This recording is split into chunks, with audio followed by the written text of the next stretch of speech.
So yung pagpapalit nila ng speaker dyan ay para lang yan masabi ng mga tao na meron silang ginawa sa House of Representatives sa reklamo at sa galit ng mga tao. Pero ang totoo niyan ay sila lang din yan. Grupo lang din yan ni Martin Romualdez, ni Sandro Marcos, and of course, syempre, papunta na rin yan kay BBM.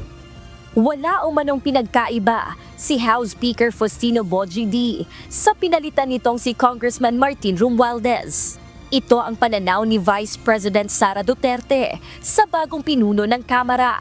Ayon sa Vice Presidente, para lamang may masabing may ginagawa ang House of Representatives sa reklamo at galit ng mga tao, kaya nagkaroon ng pagpapalit ng liderato ng Kongreso. So sila lang din yon, sila lang din yan at sila lang din nag-usap kung ano ang gagawin nila. At sila lang din ang nagplano kung anong gagawin nila sa 2026 budget because this is all about, number one, the presidential elections of 2028 and the budget of 2026. Kasi inubos naman na nila yung 2025, di ba? So 2026 na pinag-uusapan dito. Para sa pangalawang Pangulo, hanggang ngayon ay nananatiling walang katiyakan pagdating sa direksyon ng pamahalaan. Even then, hindi pa nagtutugma yung kanyang reaction sa dapat niyang gawin. Kaya, really, truly, our economy is not in the very best weather. Ang ating political stability is down to -2, -3, even -10 siguro. Magulo siya. Kasi unang-una, walang vision, walang direction, walang plano.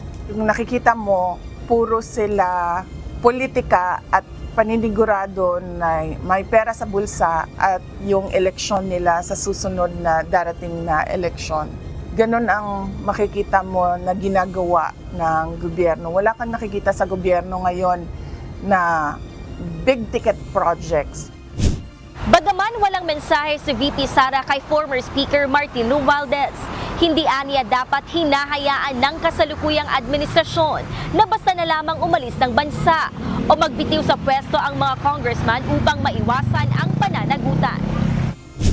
Well, wala ako reaction sa resignation niya, no? Meron lang akong reaction sa kung ano yung ginagawa ni BBM. Hindi niya dapat hinahayaan yung mga congressman na basta na lang umalis ng bansa o basta na lang mag-resign to evade accountability doon sa mga nakita natin na pag-chop-chop ng budget natin at pagkuha ng pera ng bayan para bumili sila ng mga properties, bumili sila ng mga jets, bumili sila ng properties abroad at lahat nung kanilang na makikita natin sa lifestyle nila.